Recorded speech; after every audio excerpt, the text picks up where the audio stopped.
नमस्कार।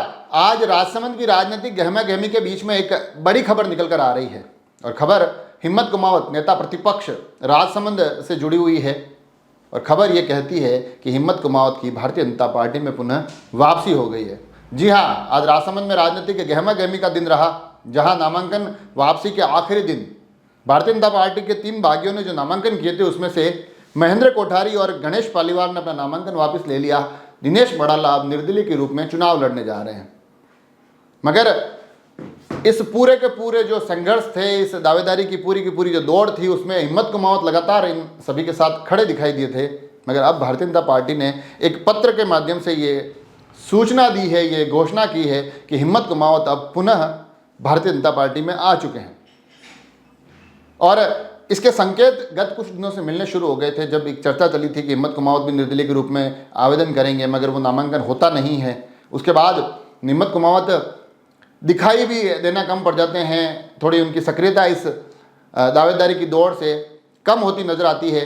तो एक सुगबुगाहट शुरू हो गई थी कि शायद कहीं ना कहीं भारतीय जनता पार्टी ने डैमेज कंट्रोल की तमाम कोशिशें, तमाम कवायदे शुरू कर दी है। और आज इस पत्र के माध्यम से सब कुछ बड़ा ही स्पष्ट हो गया है। पत्र में आपको पढ़कर सुनाता हूं कि आखिर इस पत्र में लिखा क्या है।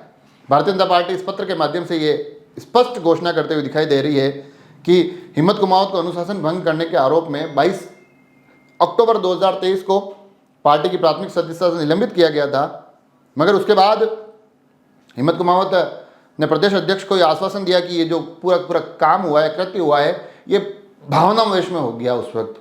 तो उसके लिए थोड़ा वो खेद व्यक्त करते हुए उन्होंने कहा है कि अब आगे मैं पूरी निष्ठा और ईमानदारी के साथ पार्टी का काम करूंगा।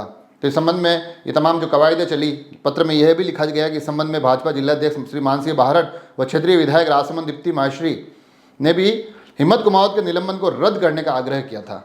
तो इन तमाम परिस्थितियों को देखते हुए हिम्मत कुमावत का निलंबन अविलंब प्रभाव से निरस्त किया जाता है, मतलब तुरंत प्रभाव से ये निलंबन निरस्त हुआ है। राजनीतिक तमाम दाव पे चल रहे हैं, तमाम राजनीतिक गतिविधियों के बीच में भारतीय जनता पार्टी कहीं ना कहीं ये कोशिश करते दिखाई दे रही है कि इस डैमेज को कंट्रोल किया जा सके। तो उसमें एक बड़ी सफलता है। हिम्मत कुमावत नेता, नगर परिषद के नेता प्रतिपक्ष है, तो अपने आप में उनकी वापसी भारतीय जनता पार्टी के लिए भी कुछ बेहतर और कुछ सुखद स्थितियाँ परिस्थितियों का निर्माण करेगी। इस संबंध में हमने भारतीय जनता पार्टी जिलाध्यक्ष मानसिंह बाहरट से भी बात की। हालांकि वो आज नरेंद्र मोदी उदयपुर आ रहे हैं तो उनके कार्यक्रम में गए हुए, मगर उनका कहना है कि जो पूरा घटनाक्रम हुआ उस पर हिम्मत कुमावत ने खेद व्यक्त किया है और कहा है कि आगे आने वाले चुनावों में ईमानदारी के साथ अपनी भूमिका निभाऊंगा, पार्टी के लिए निष्ठा से काम करता रहूँगा। और इनकी इन तमाम बातों के बाद, इनके आश्वासन के बाद उनकी भारतीय जनता पार्टी में पुनः वापसी हो गई है। तो राजसमंद में आज बड़ा ही एक राजनीतिक रूप से गहमा गहमी का दृश्य दिखाई दिया। दोनों ही तरफ से राजनीतिक कवायदें बड़ी जोर शोर पर दिखाई दी। जहां एक तरफ दिनेश बड़ाला अब निर्दलीय के रूप में चुनाव लड़ने जा रहे हैं, तो दूसरी तरफ भारतीय जनता पार्टी ने नेता प्रतिपक्ष को पुनः पार्टी में लेते हुए एक डैमेज कंट्रोल को लेकर हो रही कवायदों को बड़ा एक मैसेज देने की कोशिश की है कि भारतीय जनता पार्टी अब सब कुछ ठीक ठाक करने की राह पर बढ़ चली है। आप सभी लोग जुड़े रहें राजसमंद एक्सप्रेस से। धन्यवाद।